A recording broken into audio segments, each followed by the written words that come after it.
भाभी की सौतन पार्ट 1। माँ, भाई ने इस लड़की से क्यों शादी की? मुझे ये अधीरा बिल्कुल पसंद नहीं है।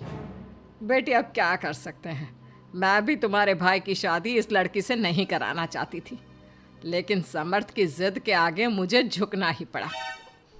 समर्थ ने अपनी पसंद की लड़की अधीरा से शादी की है, लेकिन उसकी माँ मंजू और बहन सौम्या को अधीरा बिल्कुल पसंद नहीं है।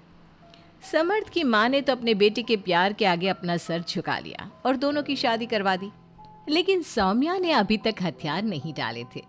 वो अभी भी अपनी भाभी को घर से निकालने की हर मुमकिन कोशिश कर रही है।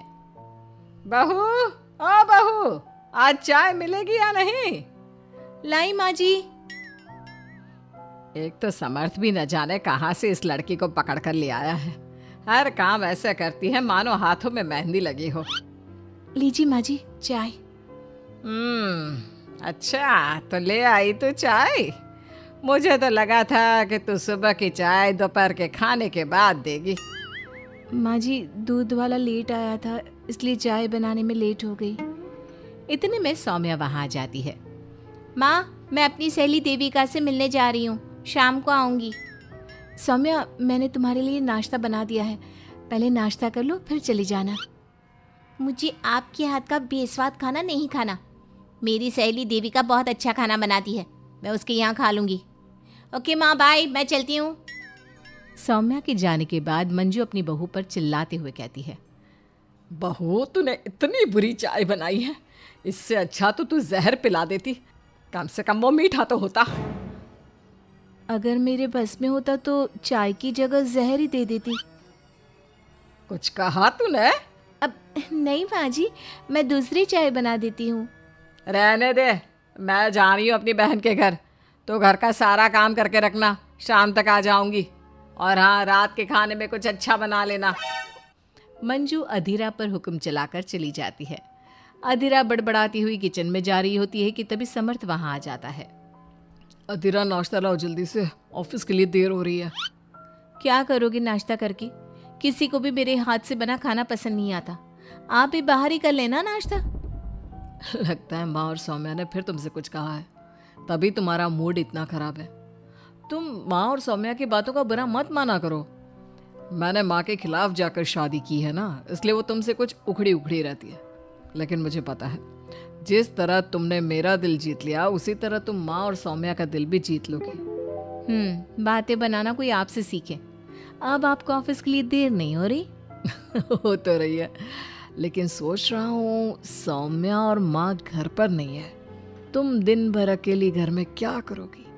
मैं आज ऑफिस की छुट्टी कर ही लेता हूँ। नहीं नहीं नहीं, मैं घर में अकेली रह सकती हूँ, आप ऑफिस जाओ। चलो जाओ और अपना काम करो। समर्थ ऑफिस चला जाता है और शाम को जब सभी घर आते हैं, अधीरा सबके लिए बड़े प्यार से खाना तैयार करके रखती है। सौम्या सबसे पहले किचन में जाती है। अरे वाह, खाने की तो बहुत अच्छी खुशबू आ रही है, लेकिन मुझे इस खाने का मजा किरकिरा करना ही होगा। सौम्या खाने के अंदर बहुत सारी हल्दी डालकर चली जाती है। उसके बाद अधीरा सबके लिए खाना लगाती है, लेकिन किसी को भी खाना अच्छा नहीं लगता। छी भाभी, कितना बुरा खाना बनाया है। इससे अच्छा तो आप हमें मना ही कर देती कि आप खाना बनाएंगी ही नहीं, तो हम बाहर से ही कुछ अच्छा खाकर आ जाते। कम से कम हमारे मुंह का स्वाद तो नहीं बिगड़ता। बहू, तूने हम सबको सुबह बिना खाना खाए निकाल दिया, और अब भी हमें बिना खाना खाए सोना पड़ेगा। क्या करती हो अधीरा? तुम्हें खाना बनाना भी नहीं आता क्या? दिमाग खराब कर दिया। समर्थ गुस्से में वहां से चला जाता है। उसके पीछे पीछे सौम्या भी जाती है। भैया, हमने आपसे कितना मना किया था कि इस लड़की से शादी मत करो मत करो, लेकिन आपने हमारी एक नहीं सुनी। आप मेरी सहेली देविका को तो जानती हो ना, सुंदर होने के साथ साथ हर काम में माहिर है। सौम्या देखो, मैं वैसे ही परेशान हूँ, तुम मुझे और परेशान मत करो, जाओ यहाँ से। सौम्या ने समर्थ के दिल में अधीरा के लिए नफरत डालने की कोशिश की। अगली सुबह अधीरा जल्दी सोकर उठी और सबके लिए नाश्ता बना लिया, लेकिन समर्थ बिना कुछ खाए ही ऑफिस के लिए निकल गया। सौम्या भी ये सब नोटिस कर रही थी। उसने देविका को घर पर बुला लिया। देविका, आज भैया बहुत गुस्से में है, आज तुम ऐसा खाना बनाओ कि भैया उस अधीरा की तारीफ करना भूल जाए। सौम्या, तुम ये सब क्या कर रही हो?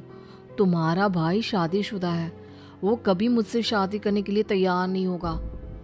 लेकिन तुम तो भाई से पहले से ही प्यार करती थी ना। हाँ करती थी, लेकिन ये उन दिनों की बात है ना। चुप रहो तुम। अगर तुम्हें भैया को पाना है तो तुम्हें वही करना होगा जो मैं कहूंगी। सौम्या ने जैसा जैसा कहा देविका ने वैसा ही किया। देविका ने बहुत ही स्वादिष्ट खाना बनाया।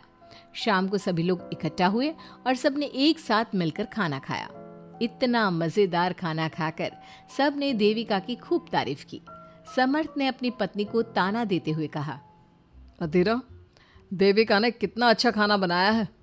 तुम्हें देविका से खाना बनाना सीखना चाहिए। अब तो ये रोज की बात हो गई।